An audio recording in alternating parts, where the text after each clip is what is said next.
fous, mec? Je la stick vu que ma femme veut plus le faire. Fais voir.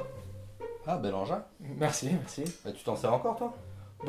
Tu sais, moi qu'avant, avec l'âge, on commence à s'enlacer, hein. Mais attends, avant, tu la sortais tout le temps, même en public, des fois.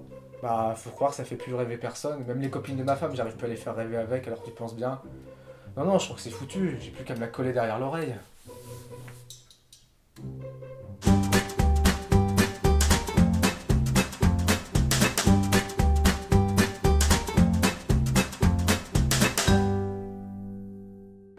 Salut les internets, c'est les squatteurs de ciné et bienvenue pour cette nouvelle vidéo. Salut Thomas. Salut Thibaut. Et aujourd'hui, on va vous parler des Animaux Fantastiques, le nouveau film de la saga Harry Potter. Mais avant d'entrer dans le vif du sujet, Thibaut va nous faire une petite présentation. Comme de coutume, et c'est parti. Les Animaux Fantastiques de David Yates, scénariste, producteur et réalisateur britannique né en 1963. Passé par la traditionnelle case du court-métrage, puis à la télévision anglaise sur de nombreuses séries ou téléfilms pour la BBC, il sort en 1998 avec The Tichborne Claimant, son premier long-métrage au cinéma. Puis c'est en 2007 que lui viendra la lourde tâche de succéder à Chris Columbus, Alfonso Cuarón et Mike Newell sur la saga Harry Potter avec l'Ordre du Phénix. Il tiendra la barre jusqu'au bout puisqu'il dirigera l'univers de J.K. Rowling avec Le Prince de Sang Mêlé en 2009 pour clôturer sur le diptyque Les Reliques de la Mort en 2010 et 2011. Nouvelle adaptation littéraire en 2016 pour le 48e portage à l'écran de Tarzan avec Alexander Skarsgård et Margot Robbie.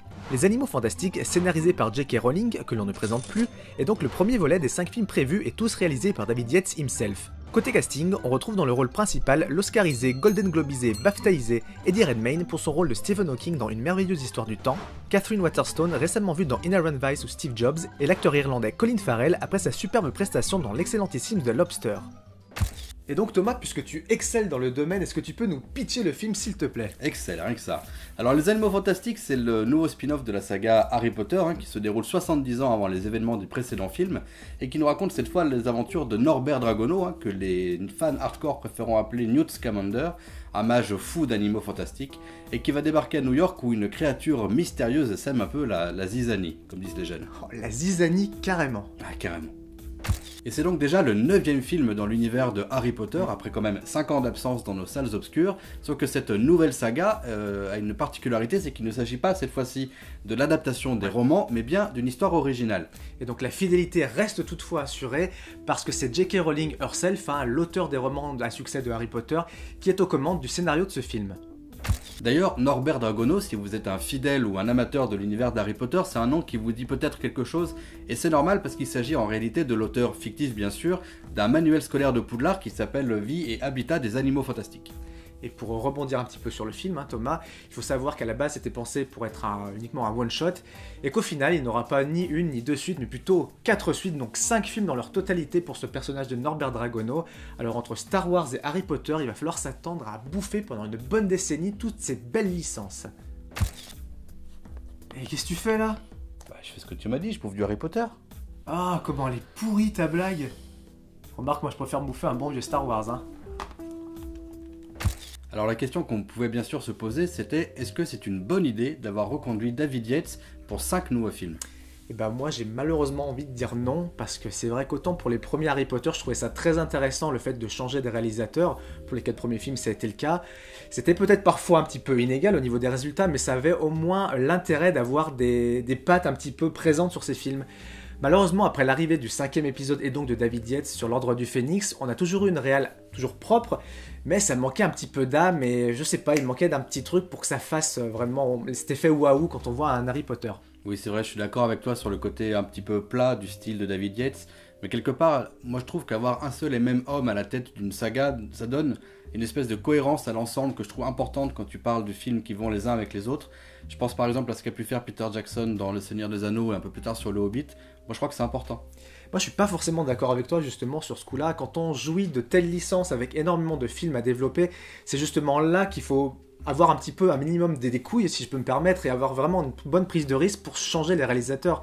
C'est vrai que fut un temps, pour le dernier épisode d'Harry Potter, il avait évoqué le nom de Terry Gilliam, et moi je pense très sincèrement que ça aurait vraiment pu donner un truc de ouf, surtout pour l'épisode de clôture de cette énorme saga. Et je trouve malheureux que les studios soient vraiment beaucoup trop frileux en ce moment pour tenter ce genre de choses. Pour David Yates nous offre ici un film très très proche de ce qu'il avait pu faire sur les derniers Harry Potter. C'est vraiment visuellement très lisse, très beau, très propre. Les effets spéciaux sont vraiment de bonne facture. Ouais, mais est-ce qu'encore une fois, en 2016, il faut s'extasier sur des effets spéciaux, surtout sur des productions de ce genre? J'ai envie de dire, c'est un peu la moindre des choses, c'est ce qu'on leur demande, quoi. Oui, c'est pas faux, mais au moins ici, les effets spéciaux sont globalement de bonne facture. Oui, bien sûr, ouais. Il y en a pratiquement sur tous les plans du film. C'est même presque parfois trop, surtout qu'il y en a un ou deux qui honnêtement sont un petit peu hors de ça du reste. Notamment, je pense au Phénix, hein, qui est une créature un peu moins bien faite que les autres. C'est vrai que ça manque un peu parfois d'un petit supplément d'âme, des petits effets analogiques comme avait pu le faire J.J. Abrams sur Star Wars épisode 7. Mais bon, globalement, le contrat est rempli. On a affaire à quelque chose qui en met plein la vue et c'est finalement un peu ce qu'on attend de ce genre de film. D'ailleurs, j'aurais plutôt tendance à dire, trop de magie, tue la magie, non? Ouais, car finalement, le principal problème de ce film, et très sincèrement, moi ça me coûte de le dire, parce que sans se considérer comme des fans hardcore de Harry Potter, on a quand même vu tous les films, on a lu tous les bouquins, que ce soit en français ou en anglais, eh bien c'est l'histoire qui pêche énormément dans cet Animaux Fantastiques, d'autant plus que c'est J.K. Rowling qui est aux commandes du scénario, donc moi j'ai pas trop compris pourquoi c'était si peu entreprenant en fait, et malheureusement j'ai l'impression qu'elle a un petit peu commencé cette descente, si je peux me permettre, avec son dernier film, son dernier livre, pièce de théâtre, Harry Potter et l'enfant maudit, qui était pas franchement foufou, quoi. Oui, c'est vrai que dans les Animaux Fantastiques, le principal problème, c'est que l'histoire, elle est tout simplement pas assez développée. Elle est même parfois un peu brouillonne entre cette histoire de chasse aux animaux fantastiques, qui ont d'ailleurs pas tous un rôle narratif très important, et puis cette histoire d'obscura, très prévisible en fait, au final, il n'y a rien de très passionnant et rien de très surprenant, quoi.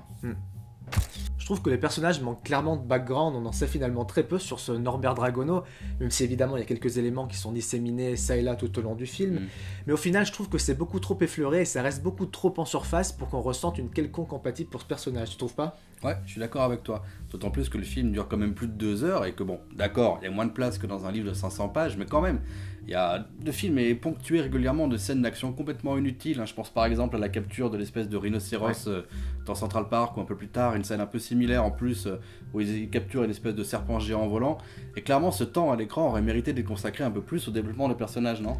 Ouais, moi j'ai vraiment l'impression que le fond a vraiment été sacrifié au profit de la forme et du rythme global du film pour apporter son lot de scènes d'action à intervalles réguliers, tout ça pour tenir en alerte le spectateur. Ouais, c'est tout à fait ça.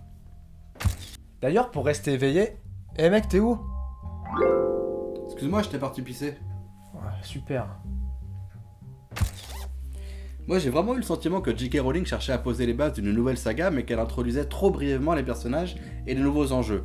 C'est un peu dommage et on reste vraiment sur notre fin. Ceci dit, elle a déjà commencé à teaser sur les futurs opus et on sait par exemple que la relation entre Albus Dumbledore et le futur antagoniste maléfique de cette saga, Grindelwald, sera développée, donc bon, ça peut être intéressant, attendons de voir. Moi j'ai vraiment été gêné par quelques incohérences au niveau du scénario. Ouais, tu penses à quoi? Par exemple à la scène de la valise où on voit très clairement au début à la douane qu'il la passe en mode moldu, qui est une sorte de mode de sécurité, et la scène juste après qui suit, la scène de la banque, ces animaux s'échappent alors qu'ils sont toujours en sécurité dans la valise, j'ai pas trop compris le délire. Et aussi une deuxième chose, par exemple la règle du transplanage, c'est un truc qui est très important dans l'univers d'Harry Potter avec des règles très strictes, et là dans le film j'ai l'impression qu'ils s'en affranchissent complètement.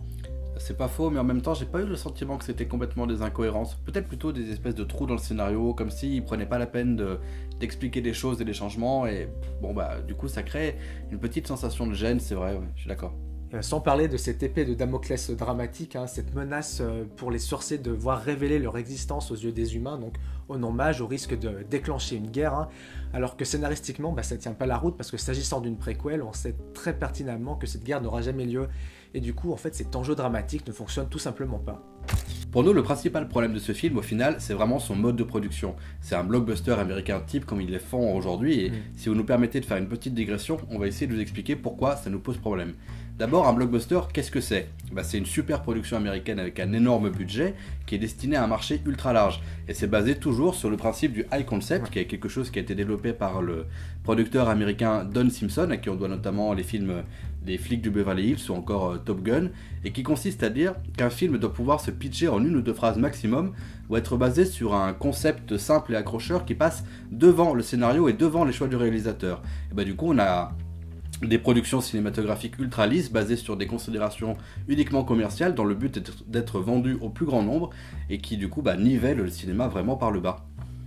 On est malheureusement aujourd'hui dans une logique de production cinématographique binaire. On a d'un côté les films fauchés et de l'autre côté des films qui coûtent extrêmement cher. Et les films qui sont les plus compliqués à produire aujourd'hui, c'est ce qu'on appelle des films du milieu, c'est ce qui existe aussi en France. Ce sont des films qui ne coûtent pas assez cher pour avoir un marketing poussé et qui coûtent trop cher pour être rentables sur une courte durée.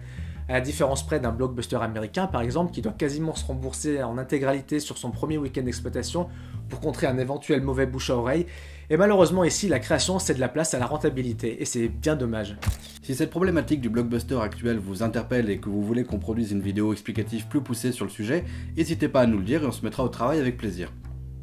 Les Animaux Fantastiques est un film sans surprise, voilà pourquoi je lui attribue la note de 2,5 valises magiques sur 5. Le film n'a pas été fait pour l'amour de l'art mais pour l'amour du dollar et s'appuie sur le succès d'une saga très bankable que les ayants droit ne veulent pas voir mourir. Un film de fin d'année qui satisfera peut-être les fans, plaira sans doute aux plus jeunes, mais sans aucune prise de risque et avec un scénario plus que passable, dommage. Plutôt sympathique sur la forme, le film n'est clairement pas assez accrocheur, je lui attribue donc la note de 2 tasses de cacao sur 5.